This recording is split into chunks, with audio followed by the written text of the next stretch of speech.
A'udzubillahi minasyaitonirrajim. Bismillahirrahmanirrahim. Assalamualaikum warahmatullahi wabarakatuh. Kembali lagi bersama Mang Sukir di channel Sampul Hitam yang tentunya akan berbagi cerita. Dan untuk cerita kali ini masih melanjutkan cerita yang sebelumnya yang berjudul Akibat Sumpah Palsu dan Melangkahi Mayat Istri.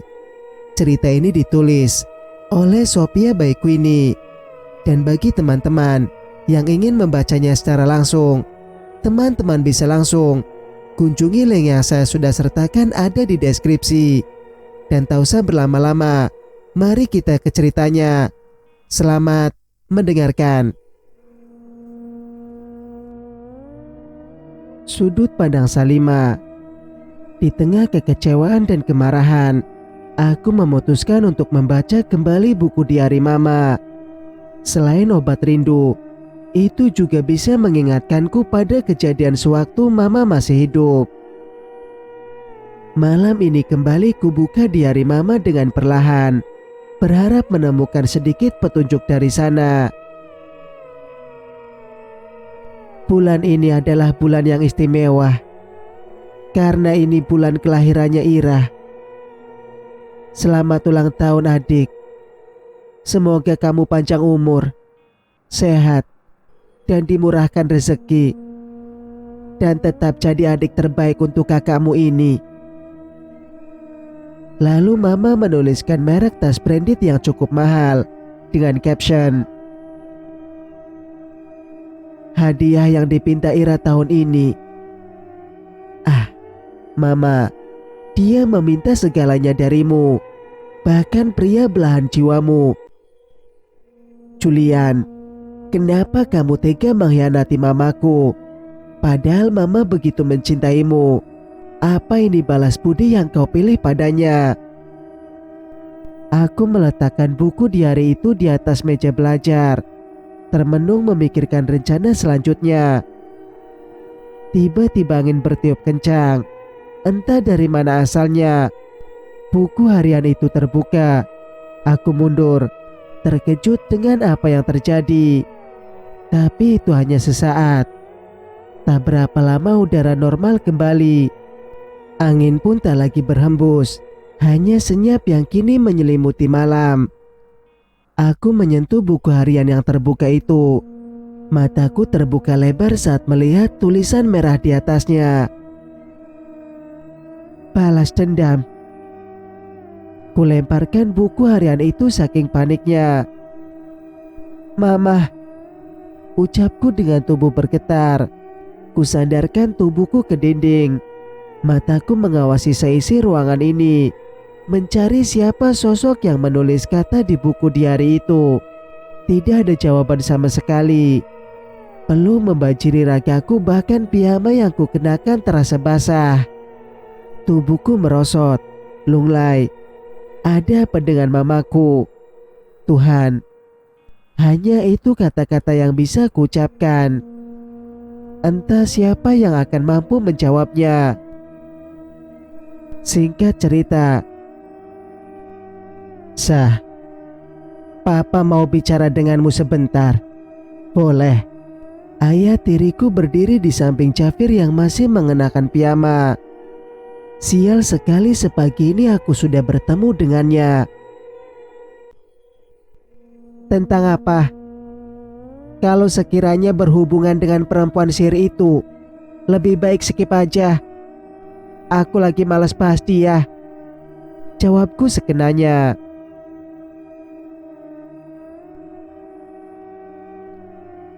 Sah, Tante Ira itu adik kesayangannya mama kamu.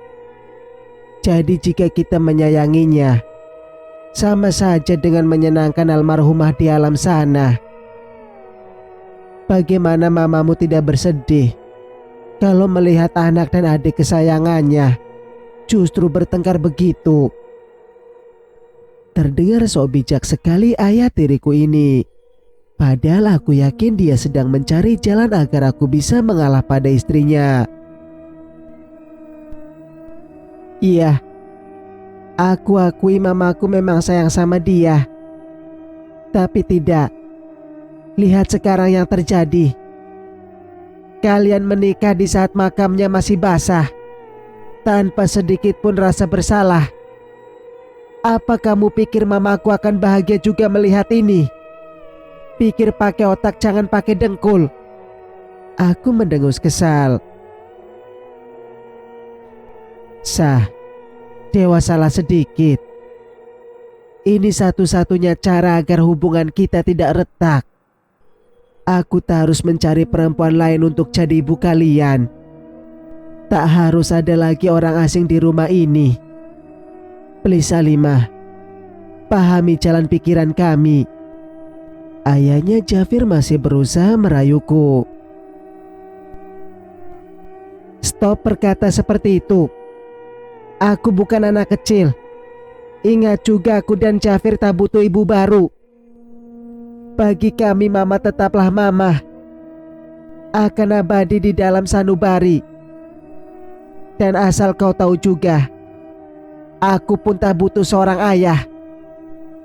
Jadi jangan pernah mengkambing hitamkan kami untuk memuaskan hasrat bejat kalian. Ingat itu. Mataku mendelik tajam padanya. Kakak, jangan marah, aku takut. Jafir menarik tanganku. Aku segera mengontrol emosi. Saking marahnya aku lupa kalau kami bertengkar di depan Jafir, adikku. Kakak tidak marah sayang. Aku buru-buru mengusap kepalanya. Papa, jangan marah sama kakak ya Pak. Jafir juga menarik tangan ayahnya. Ku dengar pria itu menarik nafas panjang. Tidak sayang, Papa tidak marah sama kakak. Ayo Jafir mandi dulu ya. Sekarang kita panggil Mbak Mirnya. Aku mau sama kakak aja. Dia berbalik padaku. Baiklah, jika Jafir mau sama kakak. Kalau begitu, Papa ke kamar dulu ya. Mama Ira pasti nungguin Papa. Jawabnya melirik sepintas padaku. Cih, Mama Ira. Mendengar saja aku sudah merasa mual. Baru saja pria itu mau melangkahkan kaki untuk keluar dari kamar Jafir. Mas harus baca ini. Tante Ira tiba-tiba saja nyelenong. Dia menarik tangan papanya Jafir yang baru saja hendak keluar dari kamar anaknya. Apa sih? Kok panik amat? Pokoknya Mas harus baca ini. Wanita itu menyeret tangan ayah tiriku yang terheran-heran dengan tingkahnya. Mereka berbincang di ruang keluarga di mana kami biasanya berbincang tentang banyak hal. Aku memberi kode pada Jafir untuk tak bicara dulu. Lalu aku berjinjit mencari tahu apa yang akan mereka bahas. Lihat Mas, ada orang yang ngasih ucapan selamat ulang tahun dan selamat menempuh hidup baru pada kita. Tante Ira menyodorkan sebuah kartu ucapan pada papanya Jafir. Itu baguslah. Artinya mereka senang kita menikah. Jawab papanya Jafir. Santai. Bukan itu Mas. Kalau kayak gitu sih aku juga senang. Tapi coba Mas perhatikan. Ini tulisan siapa? Telunjuknya mengarah pada kertas itu. Menurut kamu ini tulisan siapa? Ayah tiriku malah balik bertanya. Astaga Mas, masa kamu gak kenal sama tulisan istrimu sendiri? Ini tulisan tangannya kakak Mas, almarhumah istrimu, Kanaya. Tante Ira menutup mulutnya cepat. Jangan ngarang kamu Ra. Bisa saja cuman mirip doang kan? Serga papanya Jafir. Tidak Mas. Dia bisa manggil aku dengan sebutan adik. Dan hanya dia yang tahu kalau aku mau hadiah tas branded itu saat ulang tahun. Jelas Tante Ira. Papa tiriku kini terpekur. Aku buru-buru meninggalkan ruangan itu. Pikiranku dipenuhi banyak tanya kembali. Ucapan selamat, tas, balas dendam. Apakah itu Mama? Sudut pandang Julian. Ira terus mendesak agar aku mencari tahu siapa pengirim kartu ucapan selamat itu. Tapi nihil. Kertas itu tiba-tiba saja tergeletak di kamarku. Tulisannya memang sangat mirip dengan tulisan tangan istriku almarhumah. Bahkan kata Ira hanya istriku yang tahu kalau Ira meminta tas branded itu darinya sebagai kado ulang tahunnya kali ini. Kepalaku semakin ruwet. Belum usai masalah bagaimana cara menjinakkan anak tiriku Salima. Kini ada lagi teror hantu Kanaya. Sepertinya jalan dengan menghadirkan orang pintar di rumah ini menjadi salah satunya agar Ira sedikit lebih tenang. Akhir-akhir ini dia mudah cemas, panik, dan menjadi lebih penakut. Bahkan untuk tidur sendiri saja dia mulai tak berani. Hantu Kanaya katanya sering mengganggunya. Entah benar atau tidak. Tapi bagiku bukan itu. Ganjalan yang mulai membuatku khawatir adalah Salima.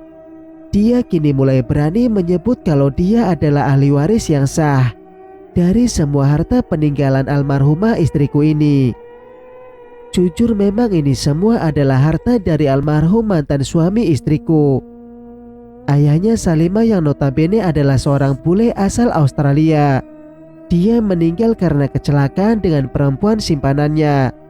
Dan akhirnya hukum menjatuhkan jika semua harta jatuh ke tangan Kanaya istriku. Otomatis setelah Kanaya pergi, harta itu jatuh ke tangan Salima anaknya. Tapi bagaimana denganku selaku suami yang mati-matian mengembangkan perusahaan? Sia-sia saja jika akhirnya aku harus ditendang dari rumah ini. Bagaimana nasib Jafir nanti? Padahal dia putra dari Kanaya juga. Seharusnya dia pun mendapatkan apa yang menjadi haknya. Tapi menurut pengacaraku, kami memang tidak berhak sama sekali pada semua warisan ini. Karena semuanya milik papanya Salima. Hanya satu jalan yang bisa merubah semuanya, yaitu jika Salima meninggal dunia, maka Jafir akan menjadi pewaris selanjutnya. Kamu harus pikirkan semuanya. Aku gak mau pergi dari rumah ini. Aku tak mau juga kehilangan perusahaan itu. Pokoknya kamu harus cari cara agar Salima tak lagi mengatakan haknya atas semua harta peninggalan kakak. Aku tak peduli apapun caranya. Itu yang dikatakan Ira saat Salima dan dirinya bertengkar beberapa waktu lalu. Aku benar-benar dalam dilema. Papa jangan marah sama kakak. Terdengar lagi bagaimana takutnya Jafir saat melihat kami bertengkar. Jangankan melukainya, marah padanya saja putraku sudah begitu ketakutan. Sekarang apa yang harus kulakukan? Apa iya aku harus mengikuti saran Ira untuk berani berbuat tega pada Salima? Lalu bagaimana dengan anakku yang begitu menyayangi kakaknya? Kalau mau jahat, jahat sekalian. Jangan nanggung. Hasilnya gak maksimal tahu. Bisa-bisa kita jadi gembel nanti. Kembali suara Ira terdengar di telingaku. Salima, aku mohon jangan pernah meminta aku melakukan hal yang kelewat batas padamu. Singkat cerita, pulang cepat ya, aku nungguin kamu. Pesan dari Ira masuk ke gawaiku.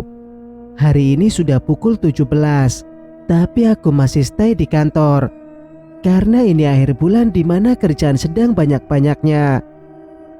Kebetulan bulan ini kami akan bekerja sama dengan sebuah event olahraga besar dan mereka menawarkan kami menjadi sponsornya. Mas, awas saja kita nggak jadi bulan madu lagi. Bakal biarin tidur di luar kamu seminggu ini. Masa dari pas nikah kita belum bisa ML sih? Malam pertama kita lewatin gitu aja gara-gara si Jafir nangis. Makanya aku mau sekarang juga kamu pulang, ancam Ira. Ya ampun, malam pertama pun jadi masalah sekarang. Biarpun kami pengantin baru, malam pertama tak lagi jadi sesuatu yang spesial. Bukankah kami sudah sering menikmatinya bahkan sebelum ijab kabul itu dilangsungkan? Lucu saja jika Ira sekarang masih berharap kami akan melakukan ritual malam pertama. Yang pasti ini malam kesekian aku bisa tidur bersamanya. Sebagai lelaki aku menyarankan agar kalian yang tengah berpacaran, jangan sekali-kali kalian melakukan seks sebelum nikah. Selain membuat pernikahan tak lagi mendebarkan, juga aneh saja karena aku sendiri merasakan bagaimana bedanya malam dengan Kanaya yang tak pernah aku sentuh, dan malam pernikahan dengan Ira, gadis yang sudah menyerahkan segalanya sebelum hari pernikahan denganku. Mas, balaslah. Aku nunggu tahu. Kembali pesannya masuk. Sepertinya dia mulai kehilangan kesabaran. Aneh, sekarang Ira sering banget emosi. Hal sekecil apapun akan jadi masalah baginya, termasuk perihal kami yang tak punya kesempatan untuk bercinta. Aku pun segera membalasnya. Iya. Serius, kamu balasnya iya doang? Ira menyelipkan emotikon marah pada pesannya. Iya, aku siap-siap pulang. Sudah jangan marah lagi. Aku udah beliin kamu sesuatu nih.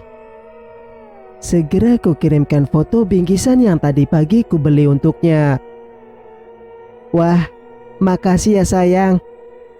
Makanya kamu cepetan pulang. Aku udah siap nih. Ira mengirimkan sebuah foto gambar dirinya yang hanya mengenakan pakaian dalam dengan pose seksi menggoda. Naluri kelakianku bangkit seketika. Apalagi Ira kembali mengirimkan fotonya dengan berbagai pose yang sangat terbuka dan begitu seksi. Ira memang paling pintar dalam membangkitkan gelora asmara. Segera ku bereskan peralatan kerjaku. Rasanya tak sabar untuk segera pulang agar lekas bisa memeluk istri baruku itu. Sialnya jalanan justru macet total. Aku tak bisa membayangkan bagaimana kesalnya Ira yang tak sabar menunggu kedatanganku. Berkali-kali dia menelpon menanyakan di mana posisiku sekarang. Bukan hanya aku, ternyata istriku pun sudah tak sanggup lagi menahan gejolak birahi. Singkat cerita, Papa, Jafir menghambur ke pelukanku. Wah, anak papa, kok jam segini di luar sih? Tanyaku heran. Sekarang pukul 19, tapi anakku masih ada di luar. Apa dia tengah menunggu kedatanganku? Nonsa belum pulang, Pak.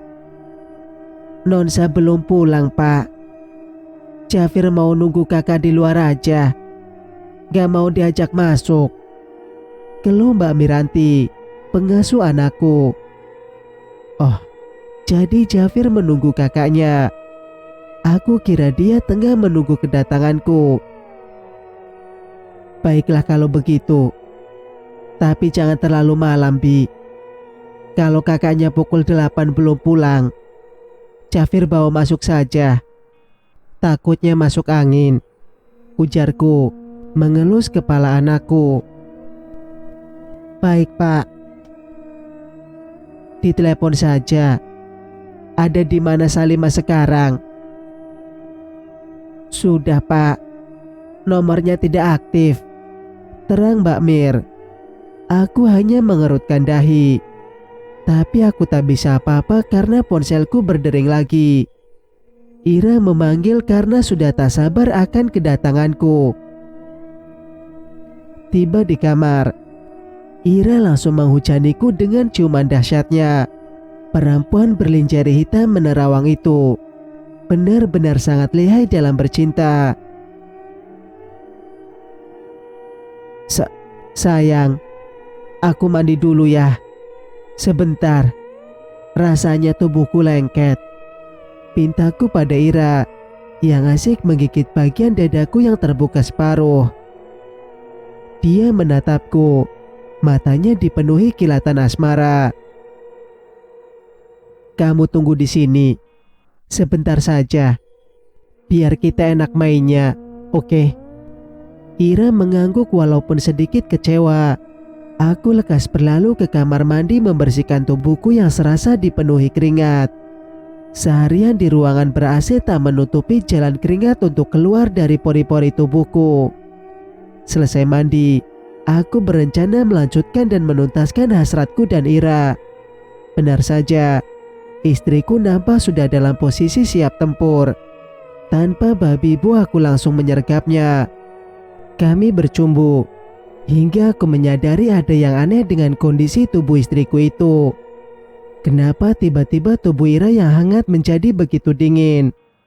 Bahkan saat tadi aku menyentuh aliran dingin itu, seperti mengalir juga pada kulitku. Rah, gumamku menyebut namanya, lalu menghentikan ciuman di punggungnya. Dia tak bereaksi apa-apa, tetap memunggungiku. Kupandangi kembali punggung Ira yang dalam keadaan tanpa busana. Apakah benar ini Ira, istriku? Tapi kenapa jadi begini? Aku mengerutkan dahi, melihat raga istri baruku itu dengan seksama. Mengucak mata berkali-kali. Kuraba bahunya perlahan. Ira tetap tak bereaksi. Rah, sayang. Kembali kusentuh bahunya dengan tangan sedikit bergetar, tapi masih penuh kelembutan. Karena Ira tetap bergeming, maka ku kembalikan tubuhnya untuk menghadapku. Dan mataku terkesiap melihat siapa perempuan yang tadi bercinta penuh gairah denganku. Bukan Ira, tapi Kanaya. Wajah almarhumah istriku itu menyeringai tajam, memamerkan giginya yang kini bertaring. Mata merah menyala penuh amarah dan kebencian. Aku tersentak lalu mundur, merangsek ke arah tembok. Kanaya, teriakku tertahan.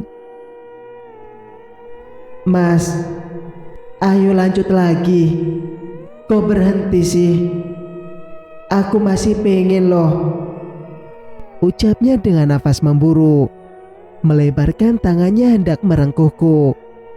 Aku kembali mengucak mata, tak yakin dengan apa yang kulihat. Dan aku ingat jika Kanaya sudah mati, dia tak mungkin hidup lagi. Kenapa memandangku begitu, Mas? Tadi kamu bilang sudah tidak tahan. Ayolah, kita lanjut lagi. Suara tawa panjang mengiringi ucapannya. Bulu kuduku meremang seketika. Jangan mendekat padaku, Kanaya. Jangan. Aku mengibaskan tangan Kanaya yang terasa begitu dingin. Kanaya justru tersenyum. Kembali dia menatapku lekat. Ayo Mas, aku juga mau bercinta denganmu. Ucapnya dengan kilatan mata merah seakan ingin membakarku. Kanaya terus bergerak mendekat padaku. Tidak, jangan Kanaya. Dengan sekuat tenaga kudorong tubuhnya hingga terjungkal dari tempat tidur dan membentur lantai. Terdengar bunyi ketepuk benda jatuh dan membentur sesuatu dengan kerasnya. Aduh, Mas, tolong. Terdengar jeritan seseorang. Aku terkesiap. Sepertinya aku kini kenal suara itu. Mas, sakit. Terdengar tangisan pilu, rintihan sakit. Apalagi ini? Kenapa suara itu jadi berubah kembali? Sakit, Mas. Kembali perempuan itu menangis. Sepertinya benar-benar kesakitan. Ira, aku berteriak. Setelah benar-benar sadar jika perempuan yang tengah duduk di lantai dengan memegangi kepalanya itu adalah Ira, istriku. Kamu tega, Mas, ucapnya pelan. Ira menangis sambil menahan rasa sakit. Seketika wajah perempuan yang kini tengah duduk merintih pilu itu menjadi Ira kembali di mataku. Aku segera memburunya dengan rasa kaget luar biasa. Ira masih menangis. Dia bahkan tak mau kudekati lagi. Sialan kamu, Mas. Kamu pikir aku ini apa? Main tendang? Main dorong sembarangan? Keluhnya dengan mimik kesal. Dahinya nampak pencut, memar, akibat terbentur lantai dengan cukup keras. Aku minta maaf, sayang. Tadi gak sengaja. Sumpah loh, aku kaget. Jadi spontan saja dorong kamu kayak gitu. Lagian kamu aku panggil diam aja. Diam bagaimana? Tadi saat memelukku kamu terus manggil nama almarhumah istrimu. Gimana aku gak kesal coba? Kanaya, Kanaya. Itu terus yang kau ucapkan. Sungut Ira. Bibirnya maju beberapa senti. Wajah cantik itu ditekuk. Pertanda dia benar-benar marah padaku. Iya, Mas minta maaf ya sayang. Tapi serius, itu gak sengaja. Lagi pula, mana aku nyebut nama Kanaya? Kamu salah dengar aja. Makanya fokus. Jangan mikirin apa-apa kalau lagi bercinta. Jawabku mencoba membela diri. Ngeles lagi. Orang jelas-jelas kamu mau mendesak menyebut nama istrimu. Menyebalkan tahu. Aku tak menjawab lagi. Karena yakin Ira akan tambah emosi jika aku membantah omongannya.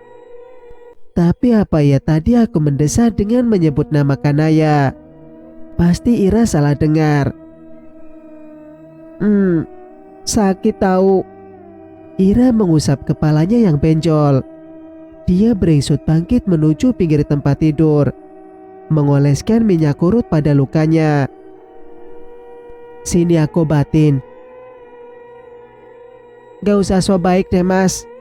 Kilahnya menatapku kesal. Aku mengalah. Akhirnya kami hanya diam-diaman sepanjang malam. Rencana untuk bisa menikmati malam-malam pernikahan hancur begitu saja.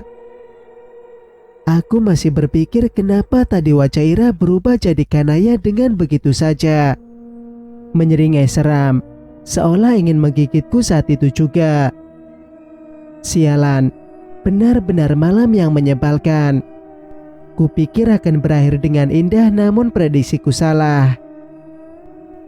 Singkat cerita, aku pergi ke kantor tanpa menyapa Ira. Dia benar-benar menghindariku. Bahkan saat aku pergi pun dia masih terbaring di kasurnya. Tak bereaksi saat aku menyentuh dan pamitan padanya. Pi, nanti tolong lihat-lihat ibu ya. Dia sedang tidak enak badan. Pesanku pada Biwarsi. Iya Pak. ART itu mengangguk. Gak masuk kantor lagi dia. Tiba-tiba saja Salimah sudah berdiri di depan kami dengan seragamnya. Dia menuntun Jafir. Tantamu tengah kurang sehat, Sa. Mungkin dia butuh istirahat untuk beberapa hari. Berapa hari karyawan biasanya dia mendapatkan libur untuk cuti pernikahan? Sepertinya dia sudah lama tidak masuk kantor. Kalau sudah gak mau kerja tolong keluar saja. Kasih kesempatan untuk yang lain. Ingat juga potongan gajinya. Kalau ada karyawan kerja dengan tidak profesional begitu, tanpa pandang bulu. Karena kalau tidak, bisa bangkrut perusahaanku, ujar Salimah panjang lebar. Astaga, sepagi ini aku mendapatkan omelan dari bocah kemarin sore. Tapi aku jelas tak bisa berbuat apa-apa. Mulutku terkatup erat. Kalau besok dia tak masuk kerja lagi, kirim surat peringatan padanya. Satu lagi jangan lupa, minggu depan aku mau cek keuangan perusahaan. Om Bahtiar akan menjadi pendampingku, ujarnya lagi, menarik tangan Jafir, lalu berlalu dari hadapanku tanpa pamit dan bersalaman seperti biasanya. Dan Jafir hanya menatapku bingung.